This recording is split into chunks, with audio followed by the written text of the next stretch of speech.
Eh, Selama paman masuk di IAIN, terus untuk tadi mengaktualisasi hafalan Quran, Ya. itu apa yang paman lakukan? Misalnya apakah paman ajar mengaji kah di sini kah, atau mungkin khutbah di mimbar-mimbar masjid kah, atau ada kegiatan apa?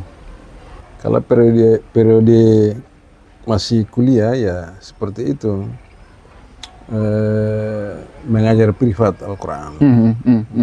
Kalau dulu pikiran kita ajar privat itu memang untuk menambah ekonomi ya, ekonomi perkuliahan. Oke. Kayak Oh nambah ya, inilah uang makan, uang makan. ongkos, Ya. angkot. Iya. Tapi nanti belakangan ini kita lihat ya tentu ada manfaat yang lebih daripada itu. Tapi itu TPQ kah atau cuma dari rumah ke rumah? Privat dari rumah ke rumah. Oh, dari rumah ke rumah. Kita Ada tarif waktu itu atau tidak, tidak? tidak ada tarif, tapi Sukarela. lumayan mendapatkan karena mungkin oleh orang tua santri menganggap kita mahasiswa. Oh, dia mengerti keadaan. Saat mengajar ya diberikan makan, minum, nanti setiap bulan diberikan. Iya. Tapi tidak tentu juga, misalnya kan sebulan misalnya 100.000, 100.000 tidak. Tidak tentu. Tergantung saja berapa. Ya, saya lihat dari progres anak-anak mengaji. Oh, oke. Kalau progresnya sudah semakin bagus ya biasanya orang tua. Oh.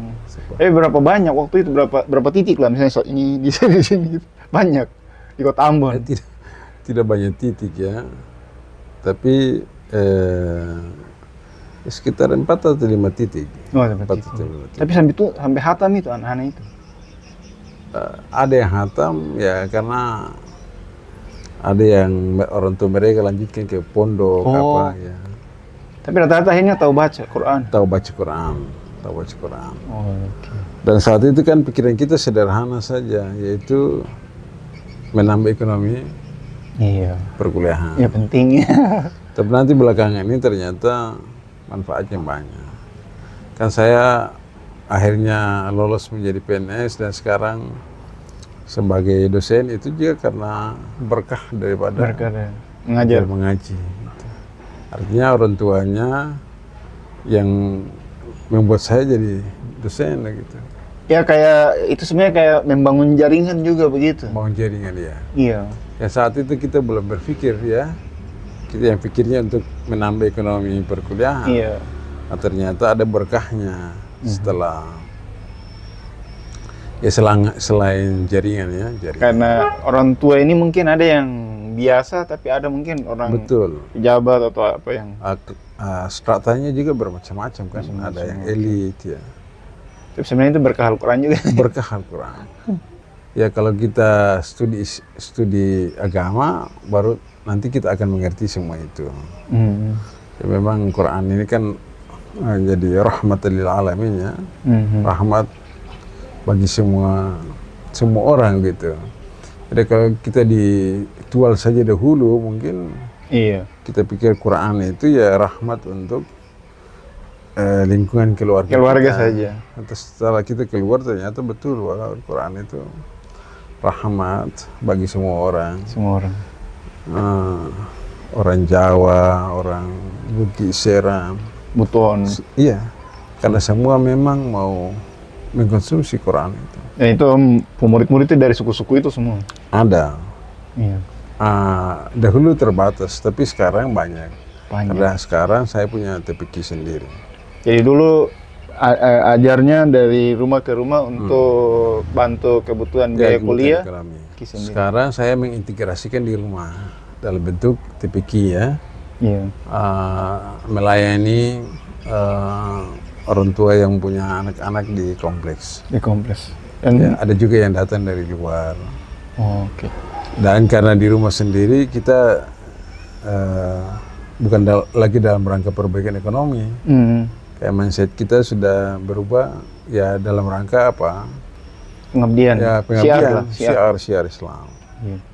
Adapun nanti kalau ada berkah daripada Quran itu yang berupa keberkahan material ya tentu ada juga ya. Tapi mindset kita tetap adalah untuk ya omset kita di akhirat ya. Omset kita. Tentu Quran ini kan harus kita bedakan dalam beberapa bagiannya. Ada periode tersendiri, waktu tersendiri untuk qiraatnya ya. Adapun ada periode tersendiri, ada fase lain untuk pengembangan maknanya. Ya mungkin ceramah khutbah itu pengembangan makna ya, pengembangan makna daripada Quran itu. Jadi kita diundang ceramah kemana-mana. Tentu dalam batas apa namanya, batas kebutuhan kita di sini ya. Kita ini kan masih level ustadz kecil ya, bukan ustadz. Om jalan itu dari masa dulu kuliah itu. Iya. Awal kuliah tuh sudah semester misalnya 4, 5 atau semester akhir. Saya sebenarnya sudah naik mimbar itu sejak SMA kelas 3. Oh. Karena dulu saya menjaga masjid di Kiom itu ya, masjid At-Taqwa kalau tidak salah, kalau tidak. Iya, Taqwa ya di Kiom. Jadi saya pernah khutbah. Oh, jadi sudah. Itu pun karena tidak ada khatibnya, jadi memang saat itu gemetaran. Ya meskipun kita ya ada model-model sedikit, tapi tetap karena panggung pertama tetap kita gemetaran. Tapi mulai dari situ kita mulai mengembangkan ya. Dan sampai sekarang di proses Paman mulai pindah ke Ambon ini, sebenarnya sudah berapa banyak masjid di wilayah kota Ambon yang Paman isi selama mulai dari masa awal-awal proses kuliah? Ya, statistiknya tentu kita tidak hitung ya. Tapi ya kira-kira 90% lah. 90%. Itu kita sudah khutbah, ceramah. Iya. Ya. Lalu akhirnya Paman proses itu selesai, kuliahnya sendiri di waktu S1 selesai berapa tahun? Kuliah saya itu kan sampai 5 tahun. 5 tahun. Ya dianggap lama. Karena kuliah saya menjelang selesai datanglah konflik 99. 99. Nah, sehingga perkuliahan kita di kampus-kampus di Ambon ini kan menjadi masalah. Iya. Bukan hanya di IAIN Ambon, tapi juga di Unpati.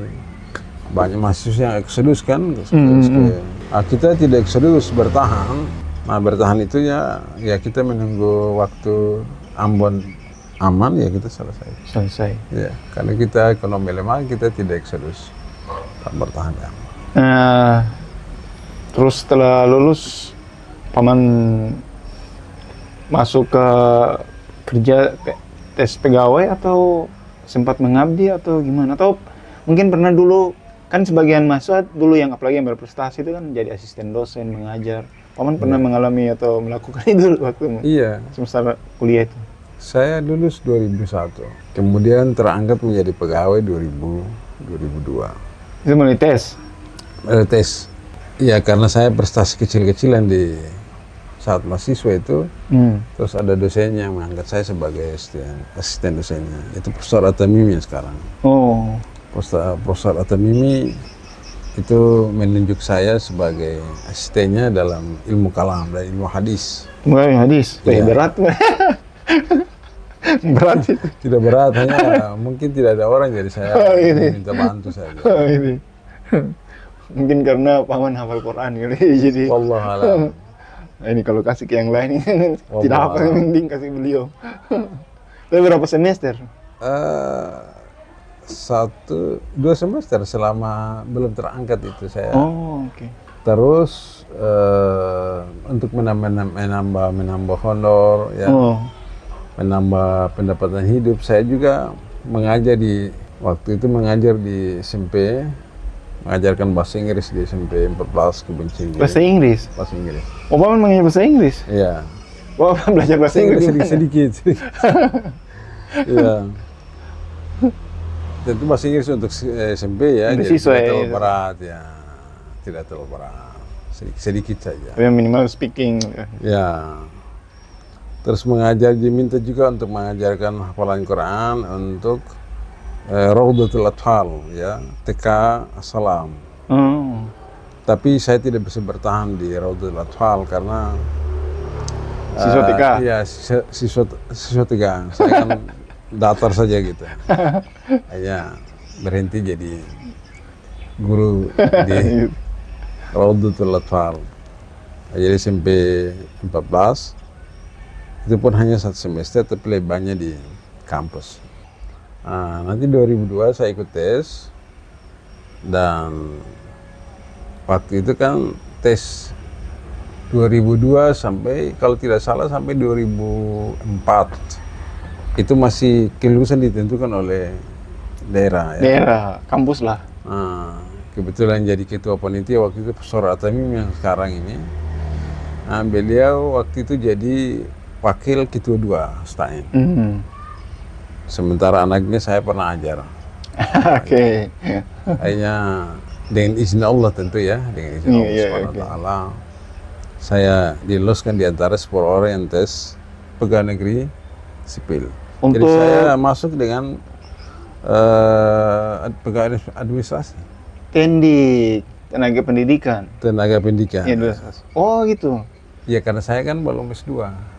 S2. Jadi arahan dari Profesor Atami waktu itu, yang penting saya masuk, nanti kemudian mengganti baju dengan cara melanjutkan kuliah ke S2, baru mengganti baju ke... Oh, lalu akhirnya ini, kuliah? Iya. Setelah saya pegawai, kemudian beberapa tahun saya... Tapi waktu itu juga masih tetap mengajar untuk 2 mata kuliah tadi? Tetap mengajar. Tendik admin tapi mengajar. Mengajar, bahkan mengajar lebih banyak daripada tenaga pendidik. Jadi saya waktu itu diamanatkan sebagai Kesubag Kepegawaian. Saya 3 kali Kesubag Kepegawaian, Kesubag Umum 2 kali. Tapi saya tetap mengajar, khusus untuk bidang-bidang Quran. Oh gitu. Ya. Mungkin juga karena waktu itu dosen-dosen Qurannya masih sedikit. Oke. Jadi saya dipercayakan untuk mengajarkan Quran. Waktu itu ada tidak selain paman yang hafal Quran di IN? Ada satu teman sudah meninggal, namanya Dr. Zunnurain. Berarti cuma 2 orang waktu itu ya? Iya. Di zaman itu? Mungkin ada juga, tapi saya tahu saya ada 2 orang, saya dan Dr. Zunnurain. Oke. Jadi pantas kalau paman diminta untuk mengajar mata kuliah. Jadi dengan berkah Allah Subhanahu wa Ta'ala, ya, berkah Quran, berkah guru-guru, ya, yang memberikan ilmu kepada kita, ilmu Al-Quran. Alhamdulillah itu. Jadi saya unggulnya di situ. Unggul di antara teman-teman yang tes itu, unggulnya di situ. Quran. Meskipun ada keunggulan akademik juga, karena saya jurusan akidah filsafat. Biasanya kalau jurusan akidah filsafat itu dianggap lebih mampu daripada jurusan-jurusan. Iya, orang-orang filsafat nih, cara berpikirnya kan sistematis. Tapi menurut saya yang paling menarik perhatian Profesor At-Tamimi saat itu rasanya di hafalan. Apalagi anaknya adalah murid saya. Terus saya adalah muridnya Profesor At-Tamimi. Oh gitu. Jadi hubungan guru murid itu ya, kita rawat, ya, berkahnya itu. Oke. Kelanjutan studi S2 gimana? Iya. Jadi kemudian berlanjut studi S2. Dulu ada kerjasama IAIN Ambon dan IAIN Alwi Makassar. Jadi kita bagi 2 porsi waktu. Sekali-sekali dosennya datang ke Ambon, sekali-sekali mahasiswanya ke... Waktu itu ya, waktu itu. Ke Makassar. Jadi ya, sambil kerja administrasi, ya. Sambil kuliah. Sambil kuliah. Prodinya, programnya apa S2? Saya S2 Tafsir Hadis. Oh, Tafsir Hadis. Tafsir Hadis. Berapa lama kuliah? 2 tahun. Oh, 2 tahun. Waktu. Ya, 2 tahun selesai. Selesai pun saya belum diganti pakaian dari pegawai administrasi ke dosen. Bahkan sudah pergantian berapa rektor, belum pengalihan. Eh, Berapa tahun kemudian baru Ya. bisa? karena mungkin saya mencurigai bahwa masih dibutuhkan tenaga administrasi. Oh, Iya. oke. Mungkin kita agak sopan-sopan sedikit ya di Iya. administrasi, jadi mungkin masih dibutuhkan. Tapi saya berpikir untuk kembali ke ganti pakaian ke tenaga dosen, saya pikir harus ambil S3. S3. Ya, karena kalau S2 mungkin masih dipikir-pikir, karena banyak S2 juga, teman-teman banyak S2. Iya, tenaga teknik admin ada yang Ada S2. juga banyak. Tapi kalau sudah ambil S3, rasanya pasti mereka tidak mau tetap di administrasi. Jadi berapa tahun lagi paman lanjut ke S3? Setelah S2 itu, saya masih di administrasi kurang lebih 2 tahun sampai 3 tahun. Oh, 2 tahun, 3 tahun. Iya, 2 tahun. Berarti S3-nya tahun berapa? Saya sudah lupa mulainya kapan, tapi wisudanya 2015. Di konsentrasi apa bidang? Konsentrasi dirasa Islamiyah. Itu apa itu? Dirasa Islamiyah itu kajian Islam terpadu. Oh, kajian Islam terpadu. Iya. Itu masih di IAIN. IAIN Makassar. Di Makassar ya. Oh, oke. Karena formasi perkuliahan di S3 itu kan disesuaikan dengan jumlah mahasiswa. Saya waktu itu mau mengambil jurusan khusus tafsir hadis supaya dia linear dengan S2. Tapi kalau saya ambil jurusan tafsir hadis, itu hanya kita 2 orang. Hanya 2 orang? Dua orang mahasiswa. 2 orang saja. Oh, iya, iya. 2 orang mahasiswa diajarkan oleh kurang lebih 8. Oke. Ada dampak keuangannya, yaitu Tidak kita ekonomis. Ya, 2 orang membiayai 8 dosen. Karena itu memilih kepada dirasa Islamiyah. Oh, Kalau dirasa Islamiyah teman-teman banyak. banyak. Oke. Jadi kalau membayar 8 orang ya bisa dibagi, mudah gitu. Prosesnya normal juga 3 tahun selesai. Tidak, di S2 lebih lama. S3. S3-nya lebih lama. Lama di penelitian. Oh, di penelitian. Iya, penelitiannya lama.